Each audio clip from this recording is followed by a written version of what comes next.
Good morning, everybody, and welcome to this webinar on relaunching the London private healthcare market post-COVID.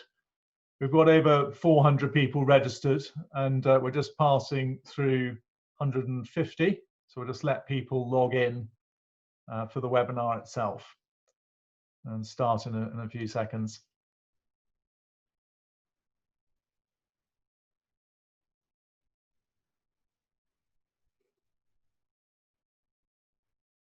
Excellent. Well, I will start. So welcome. My name's Henry Elphick. I'm the CEO of LaingBuisson. We've got a fantastic lineup of panelists today, and I'm delighted that we're doing this in partnership with MPS Partnerships, who are one of the leading global indemnity insurers, and have got some really interesting insights into how COVID has been impacting their business. I'm going to start by setting the scene in terms of the London market itself. The London market is actually a very sizable market. It's 1.6 billion, and it represents, between the inner London market and the outer London market, 50% of the private market in the United Kingdom. So London is half the UK private market in and of itself. And if you look at the funding sources, it's slightly different to the national market, in as much as PMI and self-pay are very significant contributors, but there's also a very large embassy market.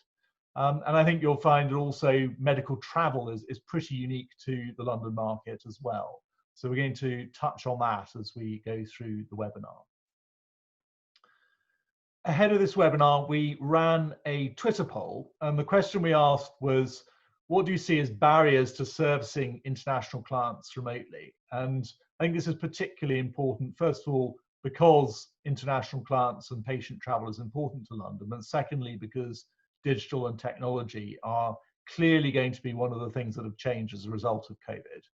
And it's interesting to see that regulation is, at the moment anyway, seen as the main barrier to delivering this service. One hopes that this government, if it's focused on actually opening up and unshackling the UK economy from EU regulation, will have this in mind over the next few years. Interestingly, technology is not the issue. The technology is there to deliver these services. And insurance and clinicians are again seen as not really a barrier to delivering this. I just thought I would also just put up some of the questions that we've seen from attendees. So when you were asked to register, you were asked also if you'd like to pose a question to the panelists. And we've grouped them into three categories. So the NHS, and understandably, there's a lot of focus here around the contracts that the independent sector is negotiating at the moment with the NHS. So, how are we going to prioritize patients, given that 75% of the contract will be allocated to NHS capacity in certain hours, will not be available to private patients? Do you have to sign up to the contract? What's the balance between those private patients and some of the NHS patients? What's going to happen to that private bed capacity? Questions around medical tourism, and what steps can be done to make the London market more attractive? When are those medical tourists going to come back? And then actually some of the more fundamental questions around the market impact of COVID. Technology, what's going to happen to PMI? How do we get patients back into the hospital? What are the long-term trends around remote diagnosis, pathology, and pharmacy? And how are we going to handle a second wave? So I think, all very, very pertinent. I know some of the panelists will be addressing these during their presentation, and we can also follow up in the Q&A at the end. So on the topic of Q&A, we actually use Slido as the tool to manage that. We've got hundreds of people on the webinar. So what I'd encourage you to do is, if you have a smartphone or an iPad or another browser that you can use, another page in your browser, if you just go to Google and put in Slido, sli.do, or slido.com, slido.com, it takes you to a home page. And you can see there's this image here, joining as a participant, #enter event code. And all you need to do is type in private healthcare, all one word, all lowercase. And that will take you through to a screen that looks somewhat like this.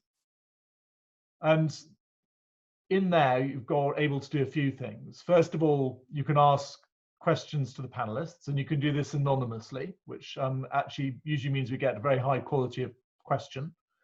Secondly, once you've posed those questions, you can upvote it. So if there's a particular question you want the panelists to address, vote for it, and it will go to the top of the list. And thirdly, you can participate in our polls. So we've got a poll running at the moment, and I'm just going to switch over to that because that allows us to see how many people have successfully managed the technical challenge. And you can see here we've already got 30 votes in. So the poll we're running is a closer relationship with the NHS in London likely to become political and complex, a positive for the independent sector, or unlikely to happen. And interestingly, we can see a clear leader up there, likely to become political and complex, which I think is a good setup for our panelists to see where that goes. So we're going to leave that poll running in the background, and I will come back to it at the end to see where we've come out. But I think that's hopefully informative of the discussion that we're about to have. So we've got a great lineup today. 4 people coming at this from different perspectives. We've got Ted Townsend, who is a consultant to LaingBuisson, but started life as a consultant with Bain and strategy consulting, spent time with Lazard Investment Bank, but more importantly is the author of the LaingBuisson London report and has some really good data and some insights from that. Rob Anderson, who's the chief executive of Aspen Healthcare, and Aspen are very much the sort of the largest provider in that outer ring in London, and after HCA are the number 2 in the London market at the moment. And Rob spent many years at Spire, so has got a career that spans private healthcare across multiple providers. We then have Professor Julian Tier, who's the medical director at One Welbeck, and Julian has the benefit of also being a clinician. So he's the Professor of Gastroenterology at Imperial NHS Trust, and he's also head of GI and endoscopy at Royal Marsden. And One Welbeck is right at the heart of healthcare London in the sort of the Harley Street medical area. So again, between One Welbeck in the heart of London and Aspen in that outer ring, we have the whole of the London market covered. And then we have Mark Randerson, who's the Executive Director at MPS Partnerships, who are very much a global business. And I think some of the insights that he will bring will be to contrast what we're seeing in London with what MPS are seeing in some of the other markets to get a really rounded perspective on what is going on and how we benchmark it against other markets. So with that introduction, I'm going to hand over to Ted to give us effectively a scene setter in terms of some of the trends in the market, which will lead us into the discussion, which is really how we reboot this central London market in a post-COVID or rather during COVID. So Ted, over to you. Thanks very much, Henry. Before I go on to the cartoon, I suspect most people, although certainly not all on this call, are what I would call baby Zoomers. So before the COVID, we were probably babies in terms of using Zoom, but also a bit of a reference to baby boomers and a rather privileged generation, perhaps.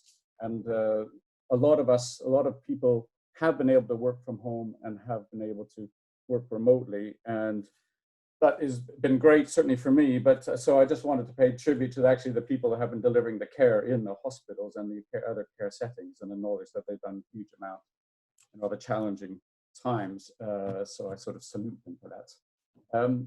Every morning I walk to my newsagent and I like looking at the cartoons at the front of Matt.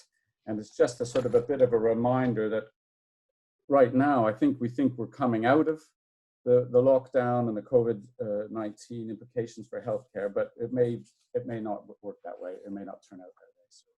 So a very quick reminder of where we were. What were the good old days before this all happened? Very briefly, the independent sector had been doing very well up until about 2014, principally driven by international patients. Since 2014, and really lost a lot of revenue. Certainly in terms of revenue growth, but 2019 was starting to come back. And in January 2019, I made those predictions on the right about what would happen in 2019. And perhaps I underestimated it because Bupa Cromwell and London Clinic and perhaps a few others were having 13 or more consecutive months of revenue growth. And so that's pretty astonishing. So I think we're all looking forward to 2020 in the independent sector, and the first few months I gather were very positive in growth. The NHS PPUs, they used to, those numbers of 9% per annum growth, the independent sector used to have those numbers, but the PPUs have kept going through that, suggesting a shift by the international market to using PPUs, and very positive about that. I think they're really under threat. They're very vulnerable at the moment, and we'll come on to it later, but in terms of a lot of their capacity has been handed over to their NHS parent, if that's the right word.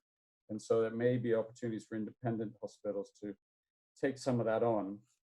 Just finally on this, as I've said in my report almost from the beginning, there aren't any really new numbers of patients in the London market. It is about, in a sense, selling more or generating more revenue per patient. It's either diagnostics or going after the international patients. And that this one is just also to remind us that profitability is still an issue in the market. The decline of international patients, higher acuity care costs are more expensive than sort of lower acuity. Governance costs seem to be going up. Wages and staff numbers seem to be going up. I think last time I looked, the wage bill was about 42% of turnover and going up, and whether or not hospitals will be able to recruit in the coming months and years with the new visa regulations could push those prices even higher. But just so let's not forget that. And then also, finally, Henry, the new capacity coming to the market.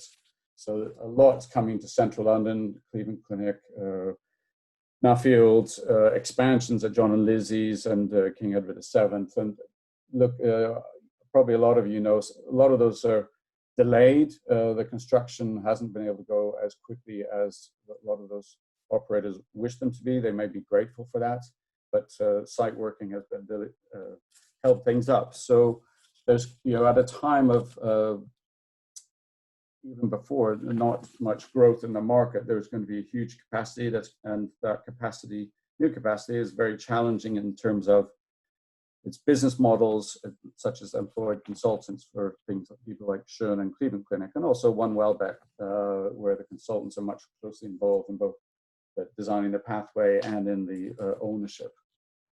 So moving on, in terms of activity, before I get to these slides, on that slide on orthopedics, Health Code has released some numbers. Maybe you saw them. I posted the link to them on my LinkedIn profile. That's June 2020 activity, by which I think they mean number of invoices, was 47% of that of the same period in 2019. So and that was up from 29% in May. So that's a big increase. That's a national figure. What I think is interesting is that most of that, not most, but I think a big part of that is actually increase in outpatients. So people are seeing consultants more, and that's growing, but hospital activity had only recovered to 40% of previous levels, although that was up from 24%. And then admitted care was only 32%, although that was up from 21%. So that's a lot of stats, and all of that's national. But so definitely patients are coming back in terms of outpatients. Some of that's obviously teleconsultation. It's slowly coming back in terms of admitted care, particularly surgery. But the figures and the people I talk to are quite positive about some of that. That one of the insurers said that authorized new claims, so not existing one, new claims, was up to about 80% of last year, and was growing at about 5% a year. So in about a month, So in about a month, they'll be up to the same level of authorized new claims. That doesn't mean they'll be able to get them treated in the time that they used to, and there's an issue because there is an issue of capacity. But that's positive from a PMI perspective. And just before I go into the orthopedics, it's worth saying, as does the Health Code data, you know, oncology is the biggest revenue generator in London. Certainly if you're in oncology, you will notice that it hasn't stopped. You know, it's 99% of last year's activity, and that's true. I think probably some of the NHS hospitals as well as the private hospitals.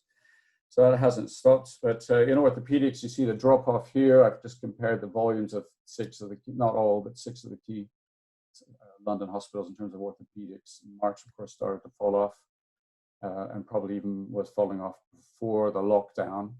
And then April, May, hardly anything. And June's come back, and June's about 40% now, and that's based on probably not a full month of June, because the opening up didn't happen at the beginning of June, and so some encouraging figures I think for July already, and so I think it's positive. There's an issue around self-pay, which we can talk about a bit later. If we move on to international, then the oil price is starting to come back. You see, I think it was at the beginning of March, maybe the Saudis and the Russians went into this massive price war, and actually some oil prices went negative. It sounds impossible, but they're desperate for money, and that they're not natural bedfellows, but both seem to be desperate for money. So how that will play out, I don't know. The glory days of the oil price of $110 a barrel have long gone. That was back in 2013. But as it comes back, we would expect there to be a lag, but that international patients, there would be money to pay for international patients. And he's encouraging me to get going on. So what do I think is going to happen in the future? I've got 2 slides on this. Short term, so I've said that PMI is backlog. It's going to be soon back to normal, I think. Most people are quietly confident about that. Self-pay, my view, is a bit more problematic. I think it's always been difficult, certainly it's not just about waiting times, it's about the stock market, it's about house prices, are you going to have a job? And I think, there's always been an issue in the sector as whether or not hospitals or even surgeons can convert inquiries. Lots of people are talking about inquiries up, but can you convert them to a self-pay patient in a time when people are nervous about going to hospitals? A lot of people have talked saying they're cautiously optimistic. I confess I'm on the cautious side of cautiously optimistic. I think international will come back later in the year. I happen to live under the Heathrow flight path, and it's been absolute bliss not having hearing the planes land every morning and throughout the day, but it's starting to pick up, but I think it'll take a while. Let's not forget some of those hospitals in the Gulf, they were locked down too. So there's going to be a pent-up demand of people who haven't been treated, but the doctors that were in the Gulf, they've probably gone back to Syria or India or Egypt. And so there'll be a demand. Whether or not they have the money, I think, is the big question. I've mentioned the PPUs. In a sense, that's an opportunity for the independent sector, but they've had it. Whether or not that'll continue, I think it's really interesting. There were renal transplants were being undertaken at the London Clinic. So will something like that continue? What's the view of the Treasury? I'm sure we'll talk a lot about that, as opposed to the NHS, because who's paying for it? Medium term, I'm slightly more downside than upside, and mainly, what are the chances of a world recovery? What are the chances of UK recovery? We haven't really talked about the impact of Brexit, but I'm nervous that coming back out of furlough, a lot of jobs that were furloughed are now then going to come back, and people say, actually, we really don't need you. And a lot of those jobs are in London, the head office jobs and the city jobs. And as I mentioned, the stock market and house prices. If you're feeling confident about the future, then you're more likely to spend 15, 20 grand on a knee replacement, for example. I think there'll be another, why I say 2 years is I think a vaccine will come out by the end of 2021, maybe early 2022. So then people might start to feel more confident then, but I think we'll be very unsettled for the next certainly a year and a half. And so those are some of my assumptions at the bottom. Patient confidence, no second wave. The NHS is really planning for a second wave, and so actually that's also part of the opportunity. PPUs may not be able to satisfy that because their capacity has been taken up. There's no bad winter flu season, and there's no COVID outbreak in a private hospital. So a few people have said, what if the Daily Mail gets a hold of COVID outbreak at a private hospital, it doesn't matter if it's Aspire, BMI, or whoever does it. It was only one hospital. You know, the media will all be about it being in the private sector. That point on the final point of the slide, people let us into this, and people will lead us out. And I think, you know, there's a lot of people still very nervous, and I see that in London. I'll very briefly go through the longer term. I think coming out of it, PMI, they'll still have this pressure on pathway management to keep costs down. Oncology is 25% of spend. So whether or not they'll get any more new patients or more new customers after this, I don't know. I think that's optimism. I've talked a bit about self-pay and consumer confidence. You know, Spire's results in 2019 before COVID, they didn't actually have any growth in admissions. They had some increase in revenue. I'm not picking on Spire, but I think that's sort of an indication that it's harder than the sector would like to think it is. International, I've said I'm reasonably optimistic. I think the issue on the NHS is, will they become a customer, and you know, either at tariff or above tariff? You know, it's the Treasury that's paying for all this capacity, not the NHS. And the Treasury, I think, will be opening up the private sector to allow it to do private, because the Treasury wants to save money. And again, well, I'm sure we'll talk a bit about the deal. I suspect 1 day a week will start to become available for private work during the Monday to Friday period. And there are lots of other issues around profitability, which I've mentioned. Longer term, it seems like an ideal time for at least the insurers to go. The government says, look, if you wanted us to take the pressure off the NHS, just drop IPT like you did VAT, maybe even only temporarily. And it seems like there would be an open door to listen to that. The whole issue about home working, remote consultation, how's it going to affect London hospitals? You know, is that an opportunity to treat people from beyond London? Or is it if you're in outer London or a patient and you want to get treated outside of London, you know, because you just don't want to come into London. You're not coming into London for work. You're only coming in 1 day a week. Maybe it's just not part of your routine, and you don't trust London from a COVID or pandemic point of view. And I think the final one there is about consultants. This challenge of business models is very important, clearly, and a lot of consultants have said, you know what, I might just retire now. You know, for me to catch up on what I was doing, it's going to take a long time. Or I'll just take an employed contract for the last 5 years of my career, and then I'll retire. So I think those are really interesting challenges longer term. And that's it from me, Anne. Thank you very much indeed, Ted. And I think, you know, just to sort of set the scene there, this market's been growing nicely. It was trading well into the beginning of this year. And I think just to summarize where you are, I think you're more bearish in terms of some of the macro risks and the downside. But equally, there's no doubt there are opportunities in terms of the PPUs perhaps being in a weaker position than they have been historically. The backlog of untreated patients, the focus on oncology, which clearly plays well to the independent sector. So on that, I am going to pass over to Rob, who's been actually with a ringside seat with the NHS contract renegotiation, and I think representing you know, not some of the smaller providers in the market. And Rob, it'd be really interesting to get your take on this as well. So over to you. I think probably ringside seat overdoes it slightly, Henry. I think it's about certainly trying to get some consistency and clarity with the smaller providers to influence some of the negotiations, and hopefully it's something which collectively as smaller providers and smaller groups in London we've done quite well. So a little from me. 2 or 3 things I'd like to do this morning. A little bit about Aspen. I'd like to touch on the phases of COVID and how it relates to the contract, and as we move forward. And finally, I think some thinking around the key challenges that we have and perhaps how we overcome them. So the map really shows us, Aspen Healthcare in London. We're a national company with a national footprint, but we do have a bias towards the London market. So we have 3 hospitals and a cancer centre in London. And I think, going to Ted's point, one of the things that I've been in London this week, one of the things very clear is that central London is empty.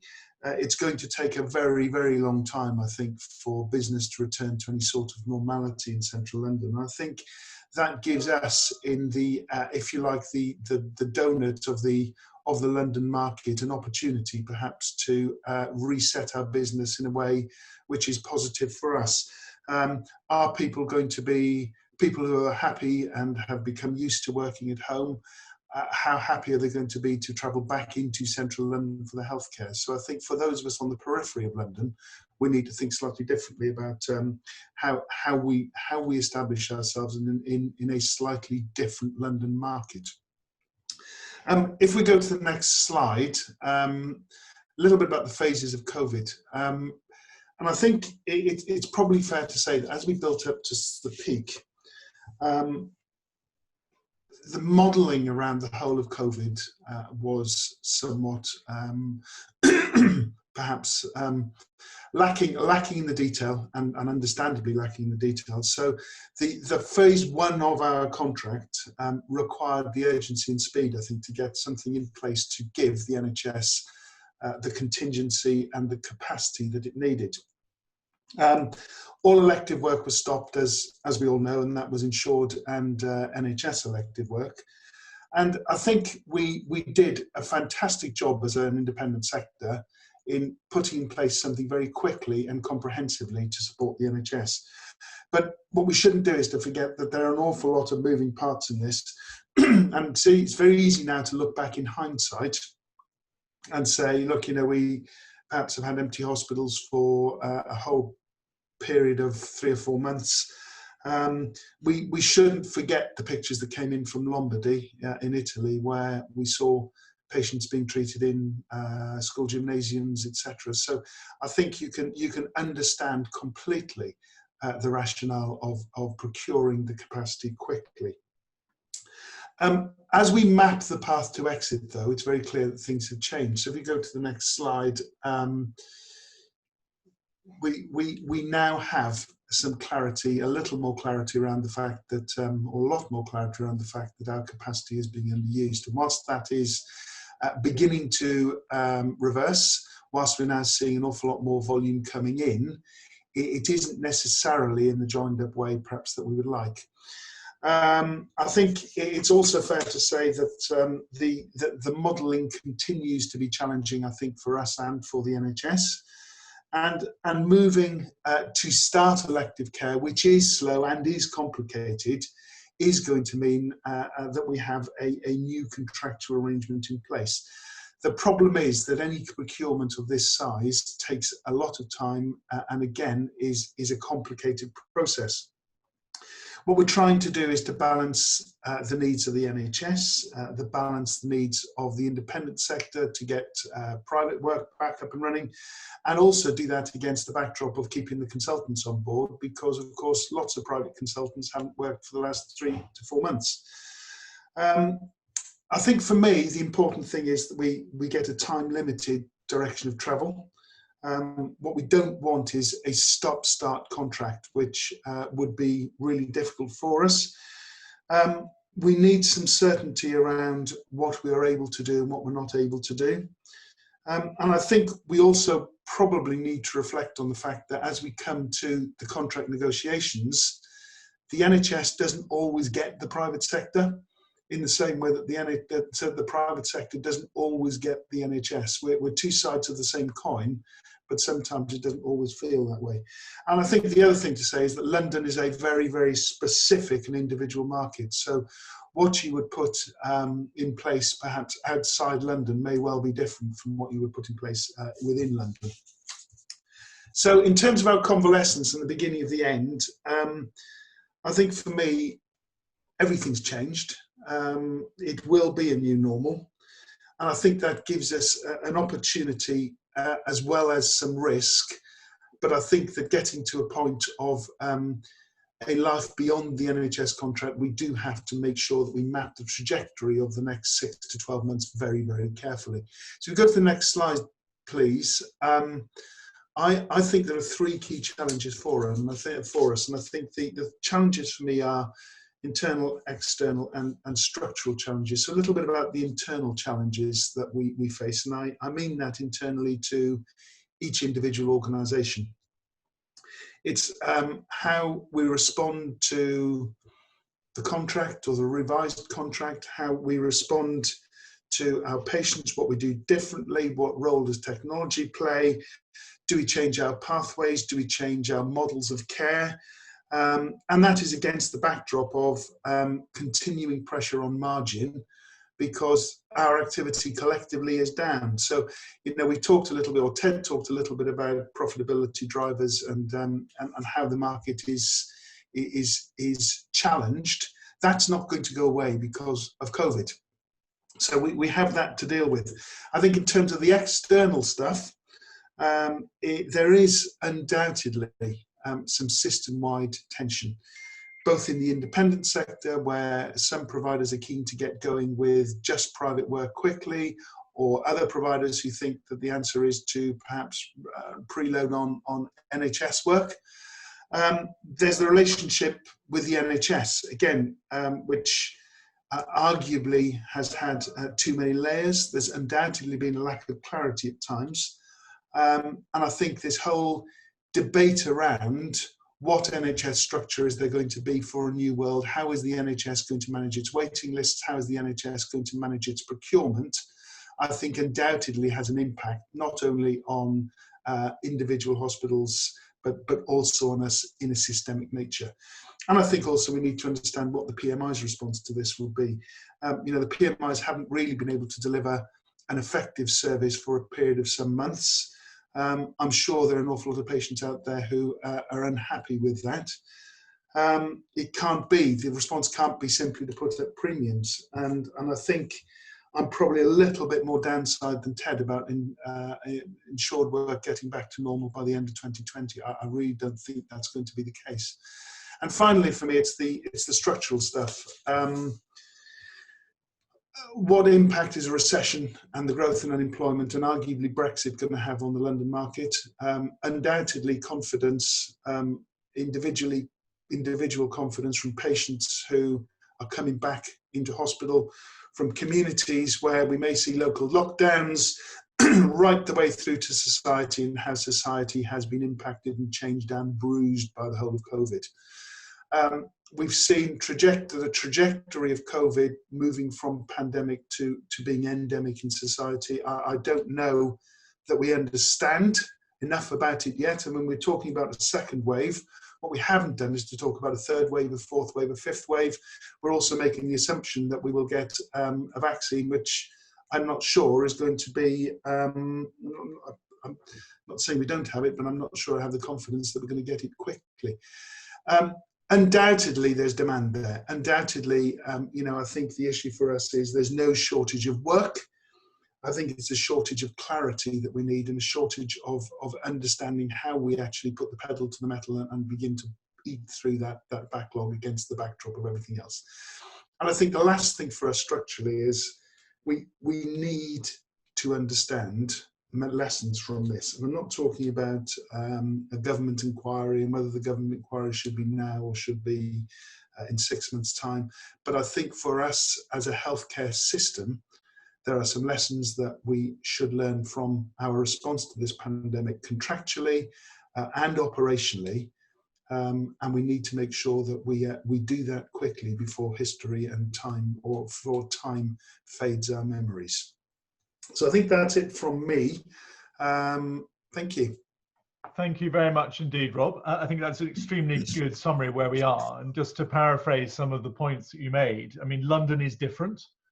I think was a key one. And I think it's different because, yes, there's margin pressure, but there is significant demand out there. So the challenge for the independent sector is how to manage that demand and manage it profitably over the coming months. Interestingly, whilst you mentioned the independent sector and the NHS are two sides of the coin and don't always get each other, I think the other big question for people is that when the pandemic started, IHPN negotiated on behalf of the whole of the independent sector, and there was an absolute commitment to giving resource to the NHS in the face of an emergency in terms of beds, in terms of ventilators, in terms of staff. Things are now changing. If you're an independent sector provider with a big NHS business, you clearly want a different deal to somebody who's got a big private business, and the London providers have private businesses. So the alignment of the independent sector is no longer there.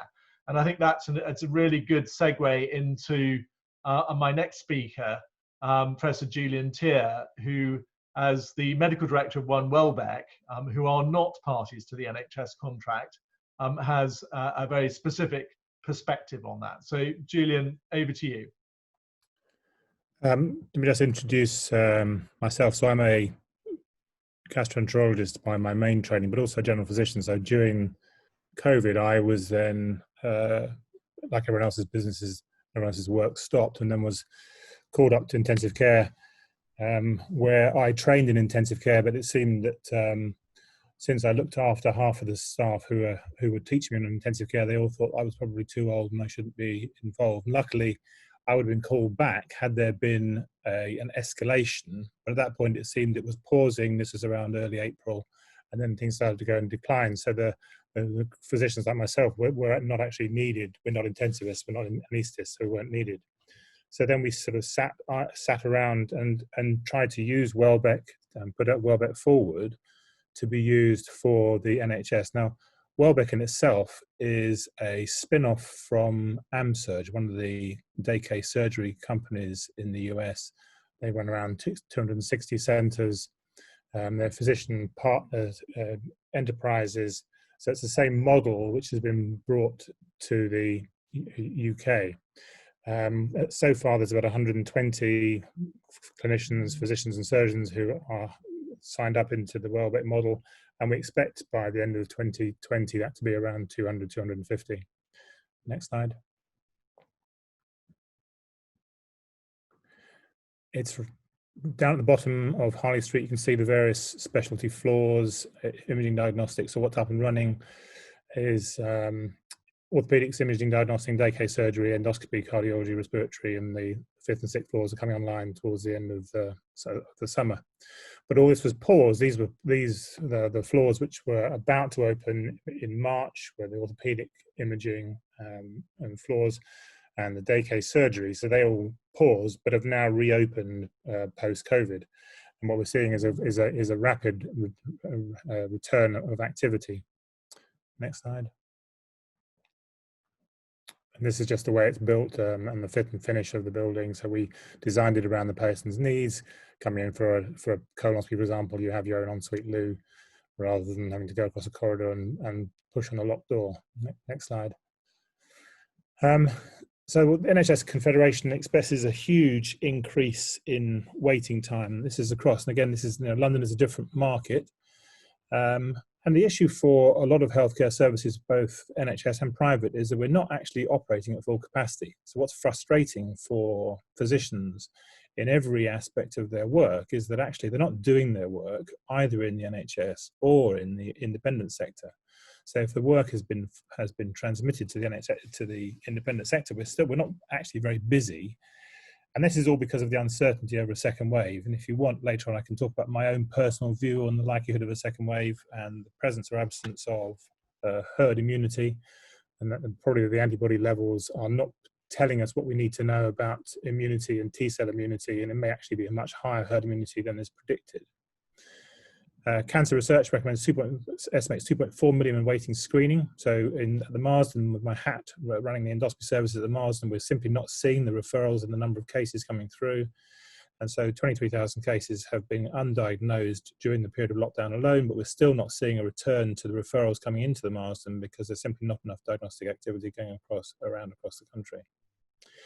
At Imperial, we can say that during the period, we weren't seeing the people with heart attack and stroke. Now, maybe people weren't doing as much, but we were seeing half the number of people who would present to casualty with heart attack or stroke than expected. So presumably some of those simply wouldn't come to hospital with their symptoms. And presumably some of the increased death rate is those who are dying at home and not accessing healthcare. So the contract, I think, will kickstart activity. But as Robert alluded to, there are two different organisations with very different designs, and you have to align two different groups of administration staff to make sure you're utilising the capacity. There's the whole COVID testing before people come for procedures, and there's a different clientele to a private institution and an NHS institution, and that's partly age related. So the PMI group may well be sort of the baby boomers, those who are in work, who have health insurance. And I would say that my experience has been that people are much more readily will come to a private institution for their procedure, whereas the NHS patients are often cancelling the day before, and I suspect that's a degree of anxiety and fear, but also the age range is probably a decade older for those who are accessing care through the NHS.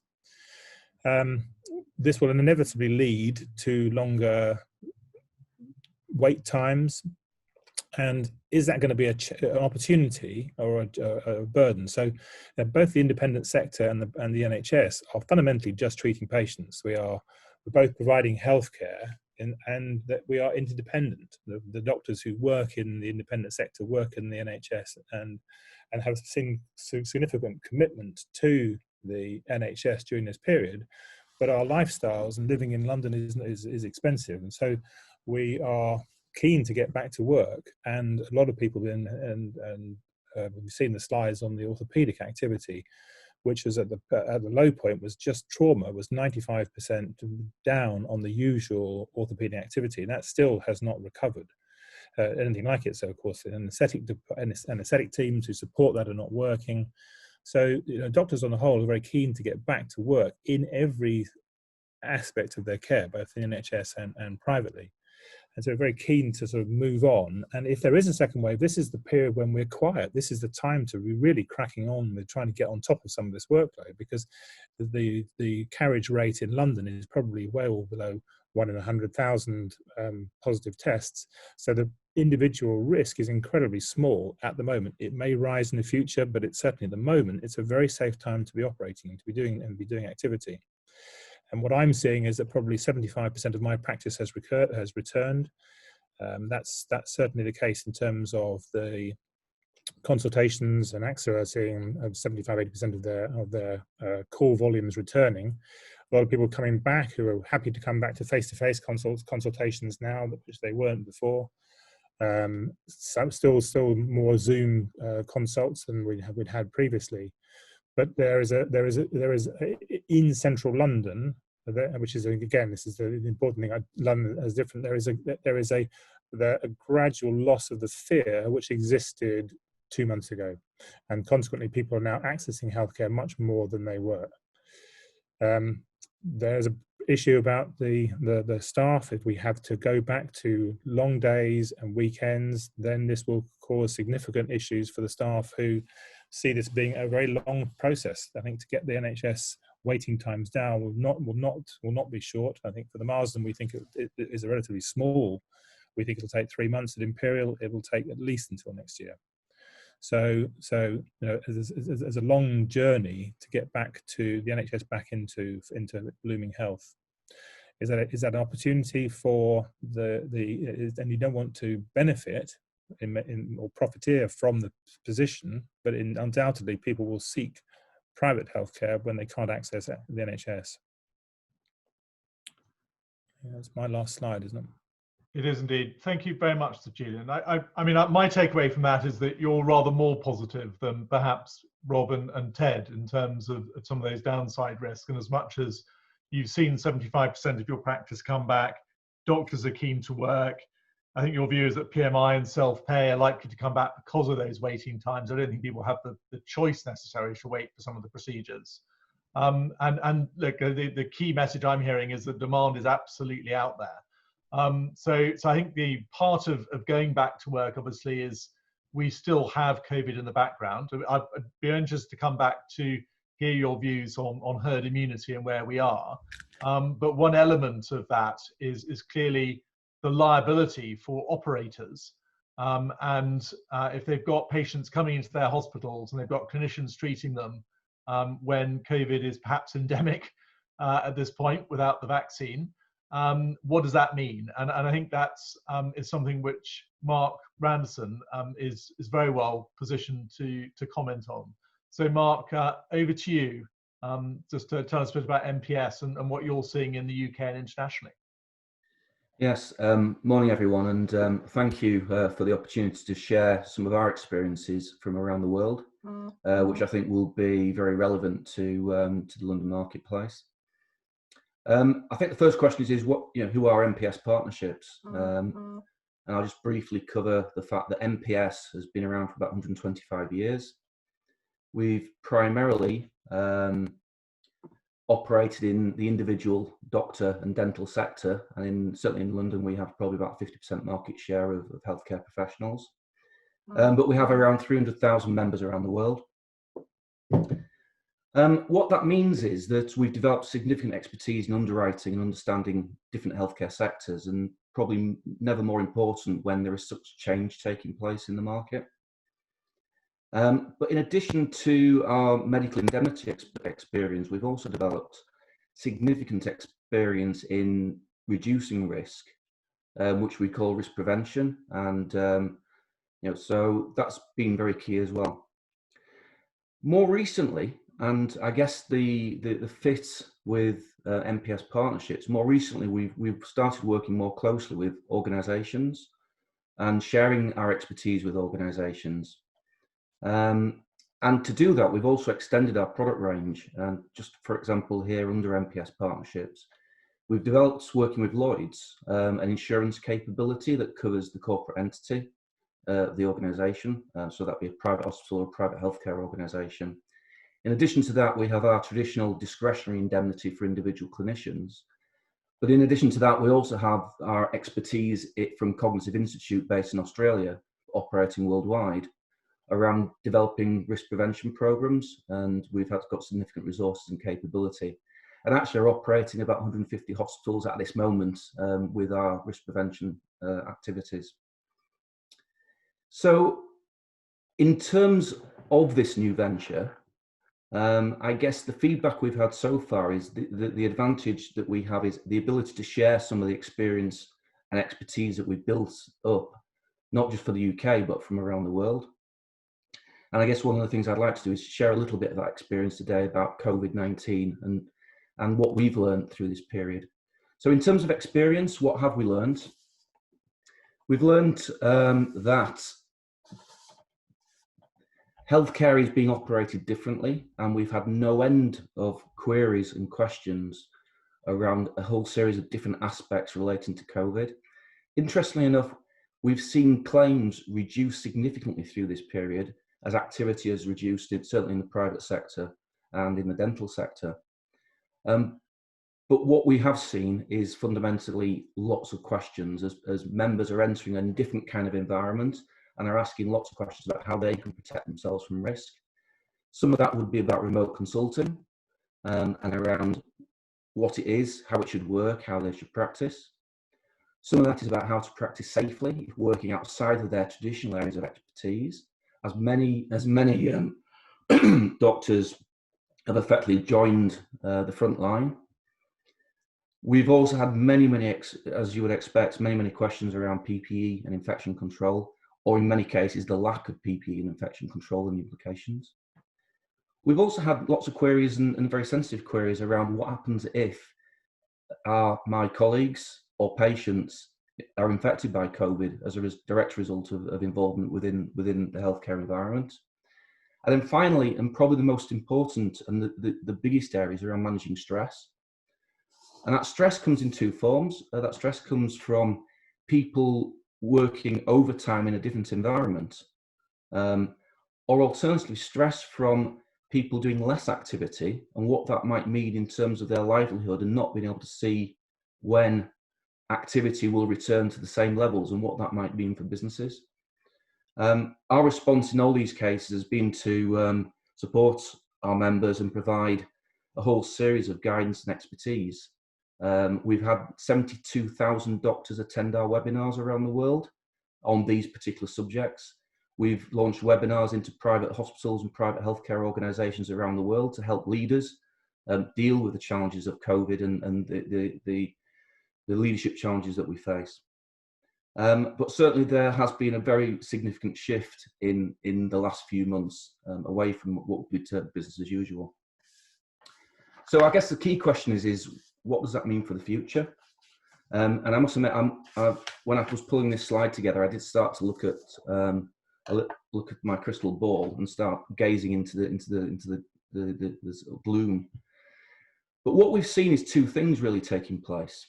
And the advantage of working internationally is we are often working in countries that may be ahead of the UK and London in terms of their response, Australia, New Zealand, for example, or some countries which actually are behind London in terms of South Africa. But what we've actually seen is two things consistently. First of all, we've seen the exposure of claims, i.e. the activity relating to claims being reduced significantly. Certainly in Australia and New Zealand, who are returning to something like a norm, they are quoting figures of something like 75 to 85% productivity levels compared to previous. But however, what is certain is for the foreseeable future, because of the associated procedures linked to ensuring that COVID is a safe environment and dealing with COVID, we are seeing levels of activity that are slightly reduced and will continue to be reduced to ensure that people working in a safe environment. In addition to the first dimension of reduced activity, but what we also are seeing is the potential for increased claims in the future. Those increased claims will come from a range of different areas. And for example, the first of those will be safety and reputation.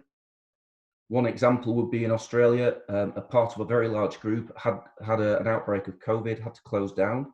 They didn't just have to incur the costs of cleaning and closing down the premises for 2 weeks, but they also then had to also incorporate the reputational risk and the fact that bookings were being cancelled and reputation was being damaged. So the fact that we're safe is important in a private organisation, but also demonstrating to members and to patients that they will continue to be safe is equally as important. We're seeing the sudden cessation of normal patient activity through this whole process, which has meant to delayed diagnosis and also delayed treatments, which will also have an implication on claims moving forward. We're seeing new ways of working, new processes, new teams coming together. That in itself can cause breakdowns if processes don't work correctly or communication isn't as good as it should be. But equally, we're seeing in some places some drops and some issues falling in terms of patient care, dropping between the gaps between GPs, the NHS, and maybe private hospitals in terms of this environment. One of the major areas is around patient experience deteriorating. And in our own experience, whenever the economy deteriorates, what we see is claims companies starting to be much more active, and we also see the patient need starting to increase for claims. Now, that will be interesting to see how that develops, and we will watch this very closely over the coming months, because we've gone from a place where doctors are superstars, but actually in the claims firms' attitudes and in many patients, in a year or two's time, they may well forget about the fact they were clapping outside hospitals. And actually may well be actually working overtime to ensure that if something didn't go quite right through that period, that they will make the most of that climb. The final area is down to human error. At this moment in time, what is very clear is there is a lot of stress, there is a lot of uncertainty, there is a lot of people feeling uncomfortable, change of processes, working from home. That can lead to human error, and human error can lead to claims. So what we're saying is there is a whole host of potential factors that could impact on the risk that is out there and the risk of a claim, but that is also being offset by a reduced level of activity. And so therefore, we're watching very closely as to how that will net out over the future.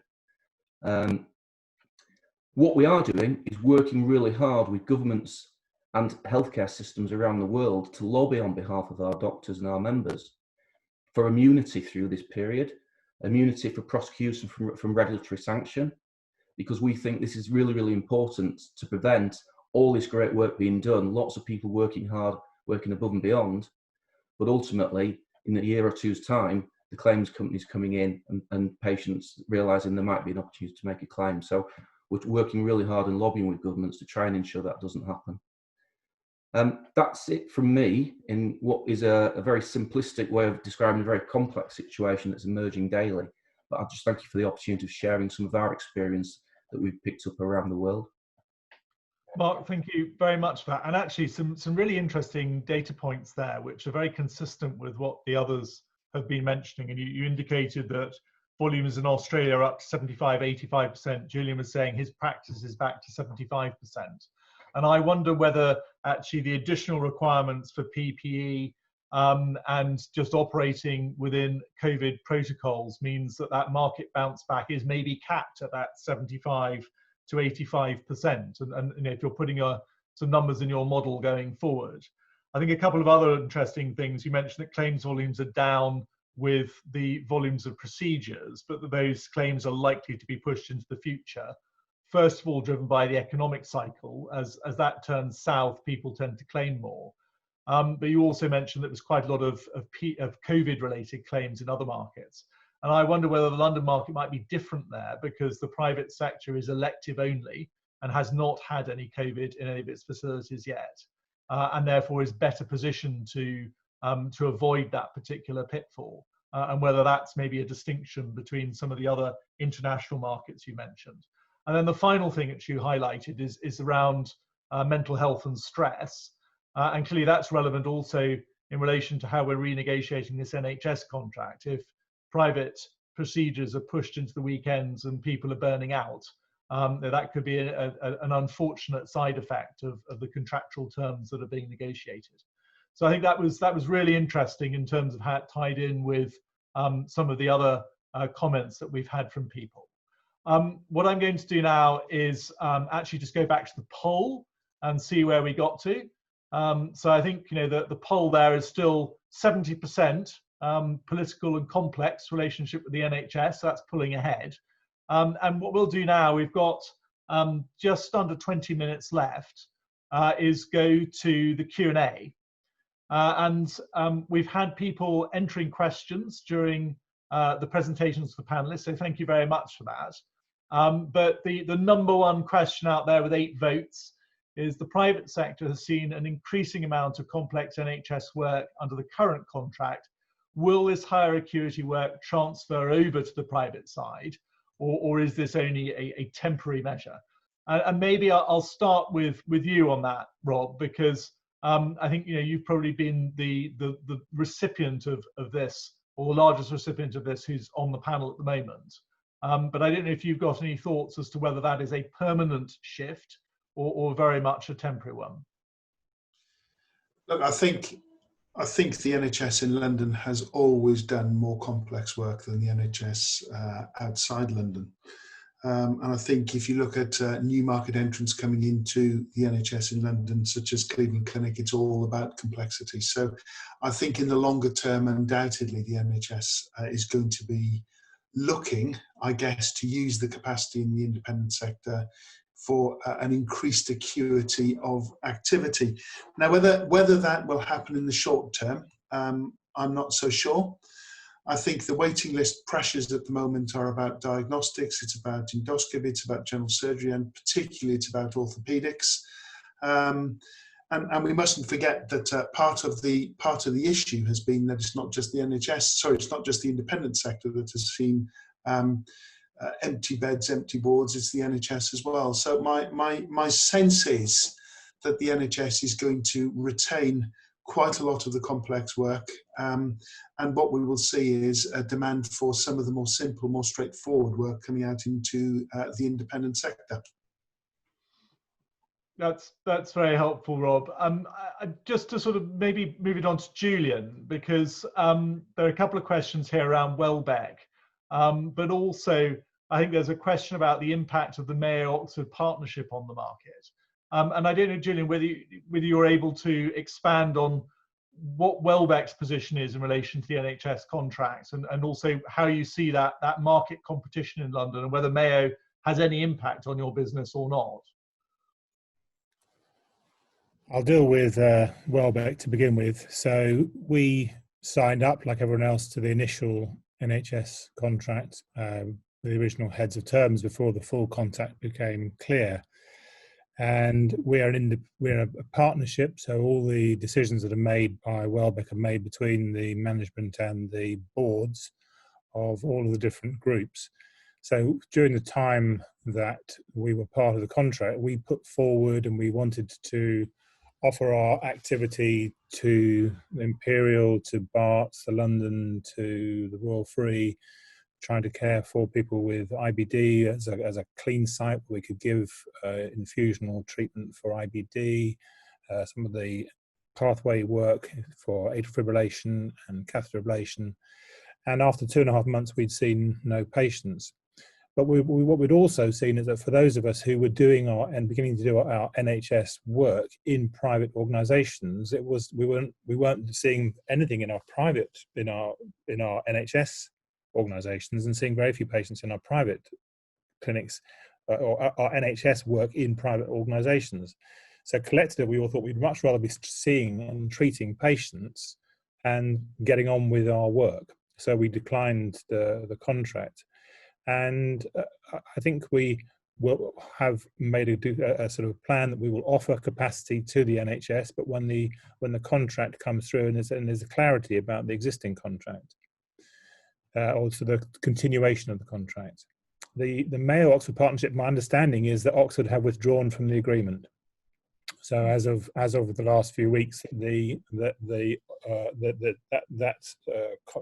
relationship between the two has broken down. I don't think Oxford are supporting the Mayo anymore.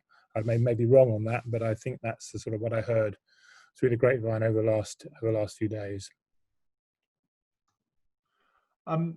Just a number of questions coming through around private bed capacity and whether it will actually be used to reduce waiting lists. We've got some numbers that waiting lists have gone up from 4.2 million to potentially as high as 10 million.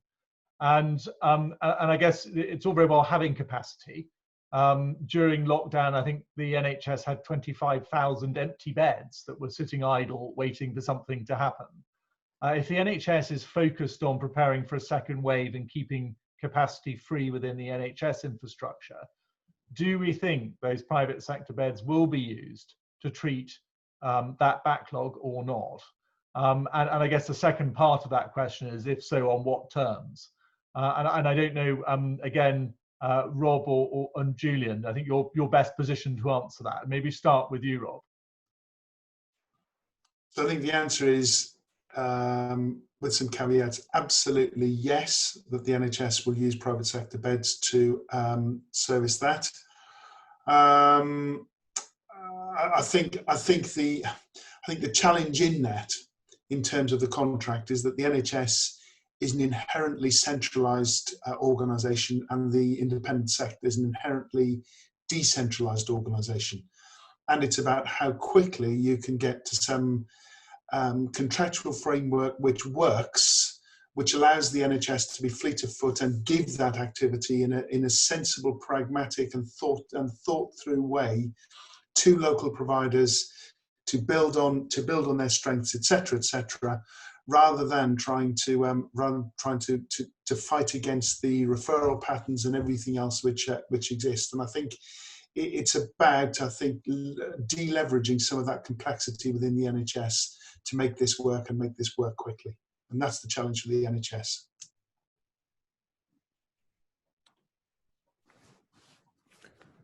I can add on that. I think one of the things which gets neglected in these discussions, which is increasingly evident, is what is the best patient experience.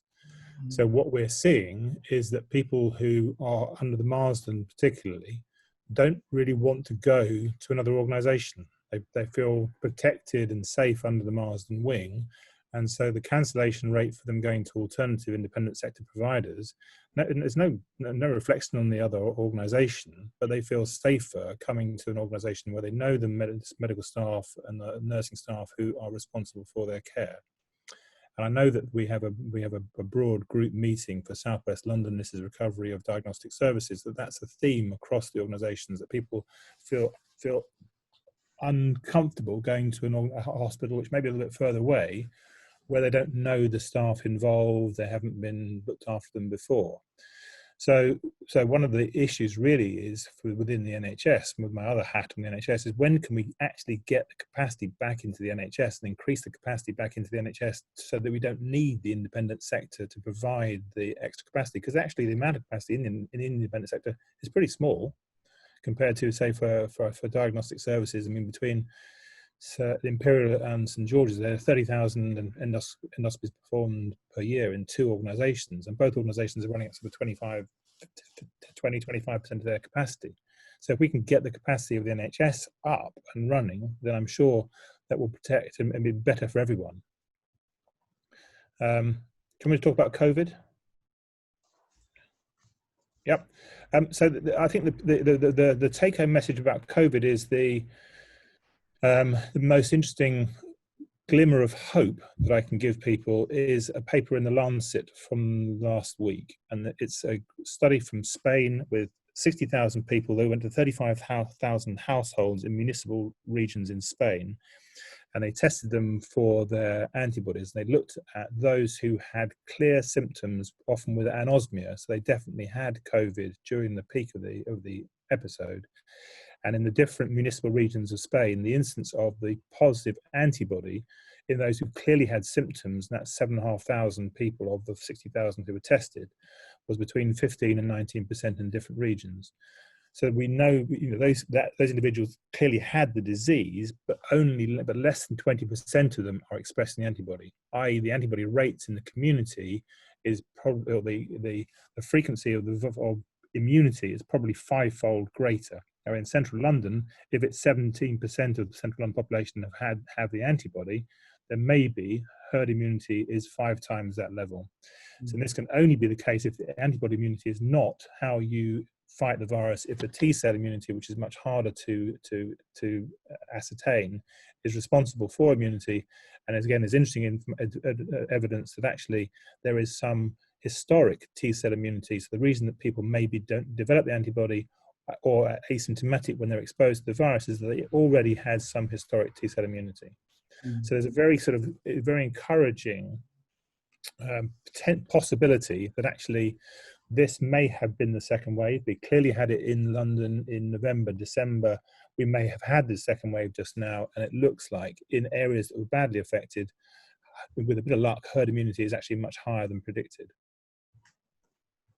But no one, that's my guess, and that's my opinion, and that's reading through the information. But it would be a very encouraging. It's a very encouraging paper from Spain. And I think anecdotally, it also is consistent with what New York is seeing in terms of the level of community immunity and some of the data coming out of Sweden. And clearly that also goes to patient confidence to come back into hospital. Absolutely. And so people who are coming to see me aren't wearing, they come into the room, they want to get the mask off as soon as they come into the room. A lot of people think they were exposed. One of their family members had it. They clearly knew that they were exposed. So there's a great deal more confidence of people moving around central London, and we're not seeing spikes. Any spikes we're seeing are in areas of the country which were not hard hit with the first or with this recent wave. Very good. Mark, a couple of questions for you. People are asking about whether the insurers will seek to include exclusions for claims around COVID when people come up to renew their policies. And also, given what you talked about with claims being pushed out into the future, whether that will have an impact on premiums as well.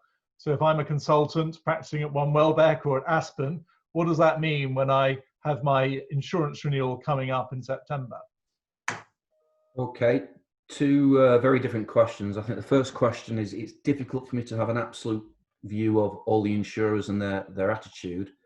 However, what I am very aware of is a very large, the largest South African private hospital group had terms imposed as early as April on their renewal around excluding COVID. So my sense would be that many insurers, if they aren't, will be considering actually putting terms in place. In terms of the pricing, I think pricing yet again is always going to be complex. Certainly our point of view is very much around understanding the frequency versus the risk and pricing appropriately. However, many insurers will be impacted by the financial performance of the markets and their underlying capital. I think many insurers will be impacted by other aspects of their portfolios in terms of personal liability, which I think has been very heavily in the news recently, may well have losses across those portfolios. And so their pricing will incorporate not just the risk, but also the risk across the portfolio and their funding position. So I think the answer is it is likely, and I am hearing some noises in the market, that pricing could increase significantly from Medmal moving forward. Yeah, well, that's I guess that's not entirely reassuring, but quite understandable.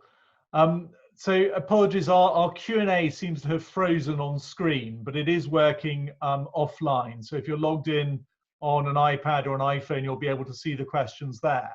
The question that's come to the top of the leaderboard is long-term, with offices closing, fewer people commuting, more working from home, people moving out of London. Is that bad news for central London private healthcare?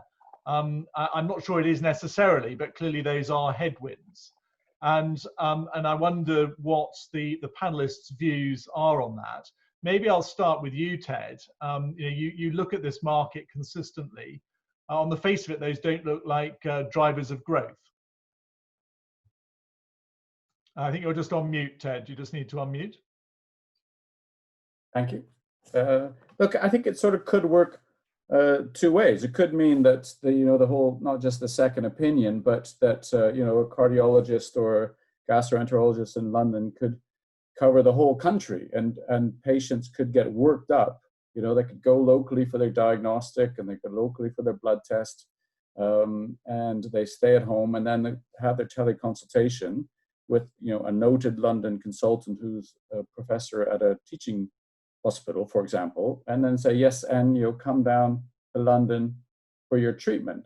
And that may work that way, or it may work the other way of going, I live in Guildford, I don't work in London anymore 1 day a week, I don't want to go to the Shard because just for an outpatient appointment. So I think it could work either way, and I think it could be interesting, depending which way it works, an opportunity for some of the larger hospitals who have quite large estates in terms of theatres and inpatient beds to maybe refigure some of their estate to say, actually, we're going to design more day case type treatment places and use it as an opportunity.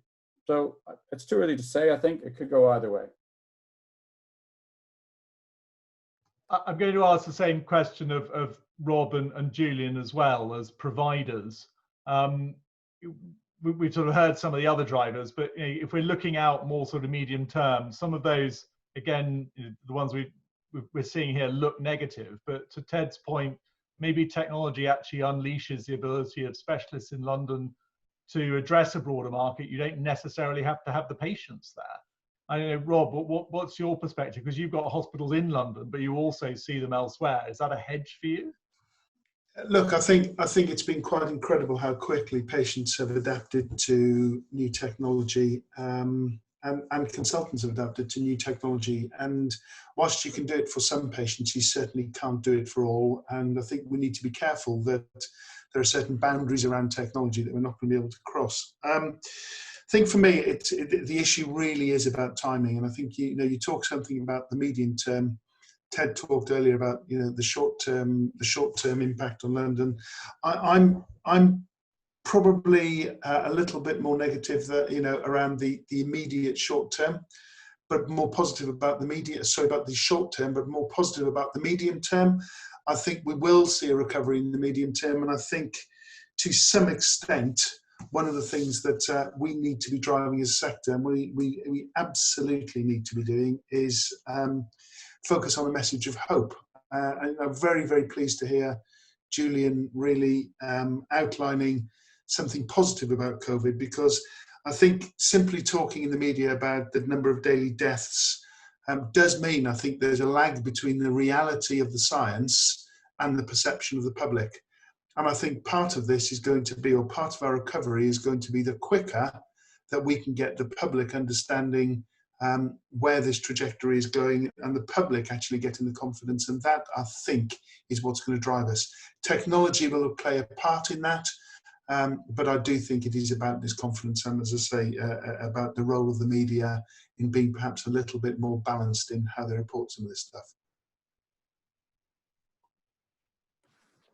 Sorry, Julian, just to wrap up, and some final thoughts, just in terms of your optimism on the outlook for the market, where do you stand?